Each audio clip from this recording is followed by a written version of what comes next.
여자친구? 장하다네. 제가 왜 네 아들이야? 어이, 그만 때려! 왜? 도 때리면 이 씨발놈아. 이 씨발놈아, 한 번 더 때려봐라. 어? 족대가리를 꺾어서 기억자 만들어가지고 광장 일본인 관광객들한테 한글 샘플로 팔아버릴 테니까. 씨발. 최근 한국영상자료원에서 영화와 공간 파리라는 이름의 기획전을 열었다.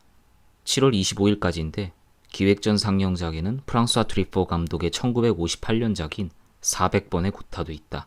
올해가 개봉 60주년 되는 해니까 이를 기념하려는 의미도 있을 듯한데 문득 김연 감독의 라이추의 입시 지옥이 보고 싶어졌다. 2016년 미장센 단편 영화제를 통해 처음 공개된 이 단편은 예고편에서부터 작품 속 대사인 아무 의미도 없는 영화다. 마치 내 인생처럼 을 나레이션으로 삽입하여 어떤 이야기인지 미리 설명하고 있다. 아무 의미 없는 작품이라 그거다. 하지만 등장인물들의 이름이 지닌 상징성 혹은 작품이 만들어졌던 2015, 2016년이 국민적 차원에서 사회 참여가 많이 이뤄진 시기였기 때문인지 꼭 그렇게 아무 의미 없지는 않아 보인다. 라이추의 입시지옥은 기본적으로 가족 이야기다. 프랑스 영화가 곧 미래라고 생각하는 창렬은 진정한 프랑스인이 되기 위해 17년째 방에 틀어박혀 프랑스 영화만 보는 히키코모리 생활을 택한다. 어떻게든 창렬을 방에서 나오게 하려는 아버지 박정희와 어머니 박근혜는 프랑스인 의사인 프랑스와 트리포를 부르는데 마침내 방문을 부수고 들어간 세 사람 앞에는 놀랄만한 광경이 펼쳐져 있다. 방에만 틀어박혀 있던 창렬은 마침내 프랑스인 장 리오넬이 된 대신 TV 속으로 들어와 버렸기 때문이다. 심지어 대부투, 새끼 등 딱히 프랑스 영화가 아닌 것도 보고 살았음이 밝혀진다. 신기하게도 창렬이 살고 있는 공간에서도 TV를 켜니 부모와 트리포의 모습이 보인다. 창렬이 살고 있는 세계는 창렬의 부모가 있는 세계와 같으면서도 다르다. 방에만 틀어박혀 있었으면서 무슨 능력이 있었는지 고다르라는 이름의 애인을 사귀었으며 포켓몬스터에 등장하는 크리처인 피카츄와 함께 있다. 17년의 세월은 부모 자식이 TV 한 대를 놓고 서로를 영화처럼 바라보는 형태로 갈라놨다. 작품은 여기서 끝나지 않고 더 충격적인 전개로 나아간다. 라이추의 입시지옥은 너무 웃긴 와중에 어이가 없어서 도대체 뭐라고 생각해야 할지를 모르게 만든다. 신기하게도 이 작품을 본 후 쿠엔틴 타란티노 감독이 데뷔작인 저수지의 개들로 자기 존재를 처음 알렸을 시기를 떠올렸다. 쿠엔틴 타란티노는 영화 미학을 새로 창조한 게 아니라 기존에 존재했던 다른 작품들을 재조립해 뭔가 새로운 것을 만들어냈다는 점에서 큰 충격을 줬다. 영화평론가 짐 호버먼은 이 방식을 두고 장르 곤죽 만들기라고 명명했는데 라이추의 입시지옥은 짐 호버먼 평론가가 했던 말을 조금 바꿔서 정의할 수 있을 것 같다.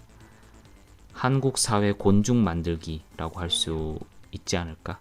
한국 사회에는 영화화되기 좋은 근현대사 사건들이 있었고 이 이야기들은 표현의 자유가 보장되자 한국 영화계가 취약했던 부분인 사회파 작품들이 활성화되는데 소재로서 많이 이용됐다. 하지만 말만 사회파다. 실제 결과물은 갱스터 액션과 섹스물을 만들려고 사회적 사건에 기댄 작품들이 부지기수였음을 극장에서 본 우리들은 알고 있다. 라이추의 입시지옥은 그런 점에서 참신한 구석이 많다. 앞에서 언급한 작품 속 충격적인 상황은 창렬의 부모들이 보여주는 어른들의 사정에서 비롯된다. 아버지 박정희는 아내 박근혜에게 미국인 여친 미키 니나즈 덕분에 영어를 잘하게 됐다며 불륜을 고백하고 이어서 나타난 미키 니나즈는 박정희가 눈, 코, 입, 혀, 좆도 작다는 이유로 이별을 선언한 후 사실 트리포와 부부관계였음을 고백한다. 박정희가 트리포의 뺨을 때리자 박근혜는 그를 막아서며 사실 자기도 트리포와 불륜 중이었음을 고백한다. 분노한 박정희는 트리포에게 자기랑 사귀고 있었을 때도 박근혜와 만났냐며 물어보고 이로써 프랑스 의사 트리포가 부부를 함께 후리고 있었음이 밝혀진다. 그리고 창렬은 트리포의 아들이다. 가족 전체를 후리고 있었다고 보면 되겠다. 이런 출생과 가족 구성의 비밀은 사실 한국의 공중파 TV 드라마에서도 비슷하게 볼 수 있다. 라이초의 입시지옥은 여기다 공중파에서는 잘 다뤄지지 않는 양성애적 요소를 추가한 정도다. 그러나 작품이 단순히 하위 문화들을 가져왔다고 치부하기에는 창렬의 부모가 실존 정치인과 동명이인이고 그들의 다툼에서 한국 사회의 일부 단면을 보는 것 같아 다소 의미심장한 관계를 유추하게 된다. 박정희가 미킨 이나즈와 사귀는 모습은 실제로 배꼽 아래 일은 이야기하는 것이 아니라면서 심각한 여성 편력을 이어가다 비명 행사한 실제 박정희 전 대통령을 연상케 한다. 물론 그가 키 작은 것만 알지 조시 작은진 잘 모르겠지만 말이다. 동시에 그가 입은 티셔츠에 적힌 아부지 연합이라는 문구에서는 아이돌 팬심으로 한결같이 박근혜를 믿는 어버이 연합이 자연스레 연상된다. 박근혜와 두말할 필요도 없고 서로가 서로에게 언제든 실망했을 텐데 현실에서 어버이 연합은 차라리 우방이라고 얘기했던 미국으로 대표되는 서방 세계를 거부했으면 거부했지 박근혜를 거부하진 않는다.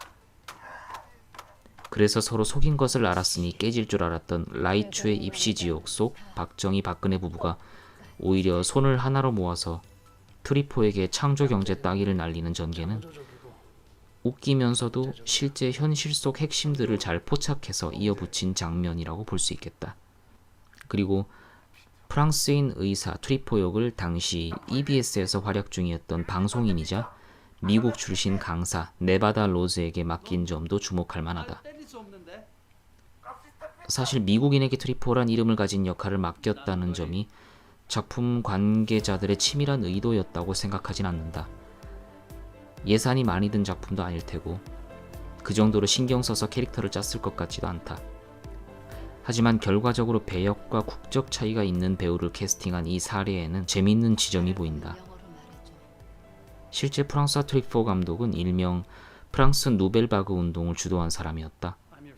그는 헐리우드스러움으로 대표되는 영화적 관습들과 당대 프랑스 9세대 영화 감독들에게 반대하는 의미에서 해당 운동을 시작했고 프랑스 영화계로부터 큰 호응을 받았다. 그는 영화 인생 중후반기에 들면서 초기와는 반대로 헐리우드 고전으로부터의 영향과 애정을 서슴없이 담은 작품들을 만들며 흥행면에서 사랑받는 작품들을 여럿 만든다. 이 영화적 변화 과정에서 누벨바그를 호응했던 사람들로부터 거센 비판을 받기도 했다. 이를테면 프랑스에서 68 혁명이 한창일 때 트리포는 현실을 외면한 로맨틱 코미디나 만들었다는 식이다. 절친이자 누벨바그 동료였던 장리 꼬다르 감독이 특히 트리포 감독의 변화한 작품 세계를 굉장히 비판하면서 두 사람은 원수지간이 됐다. 물론 지금은 그런 트리포의 작품들을 아무도 나쁘게 바라보지 않지만 그 생각이 나서인지 미국인 배우에게 트리포란 이름을 붙인 점, 라이추의 입시지옥 속 트리포가 자기 딸인 고다르 그리고 역시 그의 아들인 창렬이 진한 연애를 하는 광경에 분노하는 모습이 꽤나 웃기게 느껴졌다. 물론 숨막히게 웃기는 이 작품에 딱 하나 아쉬운 점이 있긴 하다. 트리포가 박정희와 사귀었다는 사실이 발각될 때 그의 뒤에 게이 포르노 스타 중 하나였던 빌리 해링턴 사진을 넣은 것. 난 그게 좀 아쉽더라. 역시 인터넷 하위 문화 덕에 빌리 해링턴을 많은 사람들이 알게 됐을 텐데 기본적으로 그는 게이 포르노 스타고 생전에 인종차별적 언행을 보인 바 있다. 그러므로 그의 모습을 삽입한 자체가 동성애에 대해서 나쁜 희화를 했다는 느낌을 준다. 어차피 이 작품은 그런 부분까지 신경 쓰지 않고 빌리 해링턴이 주는 이미지만을 소비하려는 의도였으리라고 본다. 실제 빌리 해링턴이 양성애자였으니까 작품에서 양성의 행각을 저지른 트리포를 고려한 선택이었을지도 모르겠다. 하지만 기왕 게이 포르노 스타를 쓸 거라면 빌리보다 지성미 넘치고 기부도 많이 하고 망언도 하지 않은 반다크 홈의 사진을 쓰는 쪽이 더 좋았겠다. 라이추의 입시지옥은 나름대로 고유성을 차지하겠다고 어설프게 애써서 영화적 이야기를 창작하지 않는다. 소재를 곧 영화적 이야기 그 자체로 보고 있으며 그것을 어떻게 한 편의 코미디로 직조할 수 있을지를 고민한다.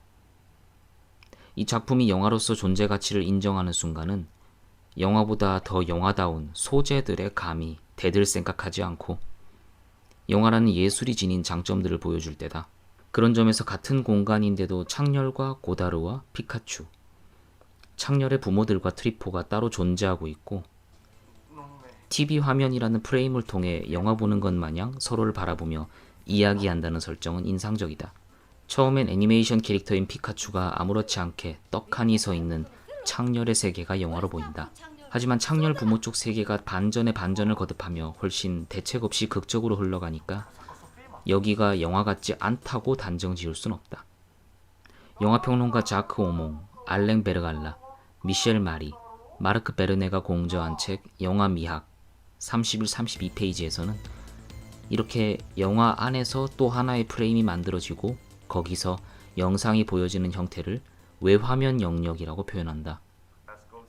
책 번역이 그지같이 되어 있어서 한국말인데도 뭔 소린지 모를 때가 더 많지만 여튼 거기엔 인상적인 문장이 하나 있다.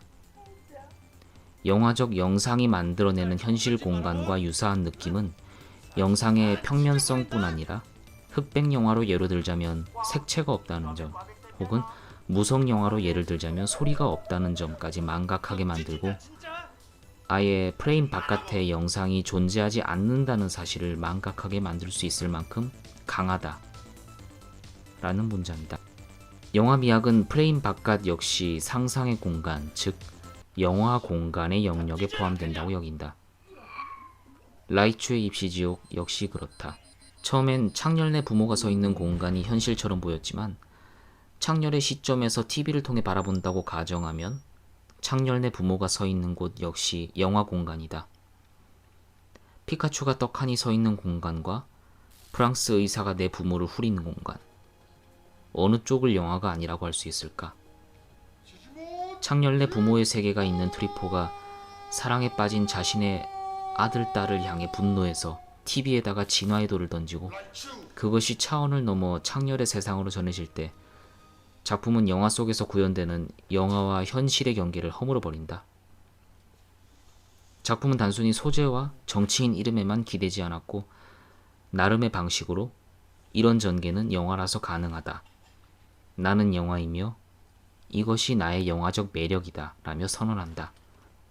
진화의 돌을 받아든 피카츄는 라이츄로 진화하고 그는 트리포가 살고 있는 세상으로 나온다. 각자 자기 자신의 세계가 현실이라고 생각하고 상대방의 세계는 영화라고 생각한다. 마치 부모와 자식이 바라보는 세상이 다르듯이. 하지만 세상은 결국 같다. 강물엔 유람선이 떠 있고 저마다 누려야 할 행복이 언제나 자유로운 대한민국이 아니라 다 함께 시궁창스러운 대한민국 말이다. 라이츄의 입시지옥은 창조경제가 휩쓸었을 시기 한국의 조상을 골방에서 보여주는 단편이다. 그때 한국을 돌아보면 차라리 영화가 아니었을까 생각하고 싶을 정도로 어이없었던 현실이었다. 그래서 웃다 보면 서글퍼진다. 김연 감독은 2017년 서울국제 뉴미디어 페스티벌에서 라이츄의 입시지옥을 상영할 때 적은 소개글에다가 이제는 퇴물 영화로 읽히는 듯하다고 적었다. 근데 사실 대한민국에서는 수많은 영화제가 열리고 그 중에는 이런 영화제도 있었냐고 놀랄 법한 경우가 많다. 가봐야 몇 명이 가겠으며 단편 영화를 봐봐야 몇 명이 봤겠나. 퇴물 영화는 감독의 희망사항일 뿐 그렇게 읽힐 만큼 많은 사람들이 봤는지조차 의문이다. 결국 이 작품은 퇴물이라 단정 짓기에는 섣부른 감이 있다. 처음엔 비메오로 공개됐던 라이츄의 입시지옥은 이젠 유튜브에도 있다. 만든 지 2년이 다 됐지만 이 작품은 지금부터 제대로 평가받을 차례다. 프랑스와 트리포는 이 작품 보자마자 바로 싫다고 했을 것 같긴 하지만 말이다. 이 작품을 보실 수 있는 주소는 유튜브 페이지 밑에 있는 더보기를 클릭하시면 나오니까 한번 보시기 바란다. 이상 라이츄의 입시지옥에 대한 리뷰였다. 다음에 또 볼 때까지 다들 돈도 많이들 버시고 잘들 살고 있어라.